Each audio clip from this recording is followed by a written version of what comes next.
అడుగుతున్న తండ్రులు తల్లులు, తల్లిగా తండ్రిగా నీకున్నటువంటి కష్టకాలం గుండా వెళుతున్నావు, ఆర్థిక సమస్యల గుండా వెళ్తున్నావు, బిడ్డలు చదివించుకోవడం కష్టంగా ఉంది, పెంచటం కష్టంగా ఉంది. కానీ నీ బిడ్డల గురించి నీ ఆలోచన ఏమిటి?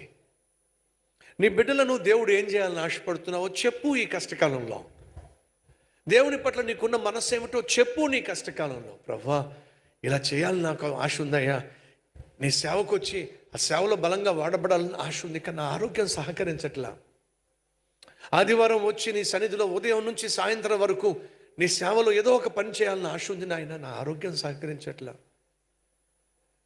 ప్రతి మందిరానికి ఈ విధంగా నేను ఇవ్వగలిగిన సహాయం చేయాలి, లేదా కానుక ఇవ్వాలి, లేదా వెళ్ళి నాకున్న తలాంతు, నేను ఒక ఇంజనీర్ని, నేను ఒక బిల్డర్ని, నేను ఒక తాపీ మేస్త్రిని, మందిరంలో నేను పాల్పంచుకోవాలని ఆశపడుతున్నాను, కానీ నాకు శక్తి సరిపోవట్లా.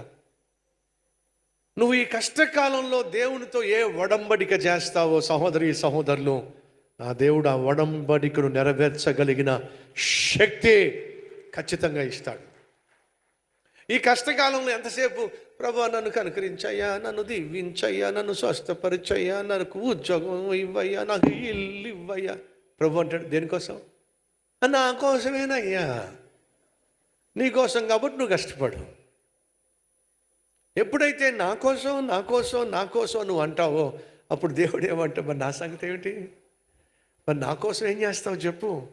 నీ కోసం నేను ఏమీ చేయనయ్యా, నా కోసం అన్నీ చేసుకుంటాను, చేసుకో అయితే వెళ్ళి. ఎప్పుడైతే నువ్వు నా అన్నం మానేసి నీ అంటావో దేవుడు అమాంతంగా నీ వైపుకు చూస్తాడు. ఎందుకని? ఈ లోకం స్వార్థంతో నిండిపోయింది. మనుషులు ఎంతసేపు నేను నేను నేను నన్ను నన్ను నన్ను అనే జీవిస్తున్నారు. కానీ ప్రభువా నీ కోసం, నీ రాజ్యం కోసం, నీ సంఘం కోసం, నీ సేవ కోసం, నీ సువార్త కోసం, నీ రాజ్య వ్యాప్తి కోసం నేను ఏదైనా చేయాలని ఆశపడుతున్నాను అన్నారనుకోండి, అమాంతంగా దేవుడు నీ వైపుకు చూస్తాడు.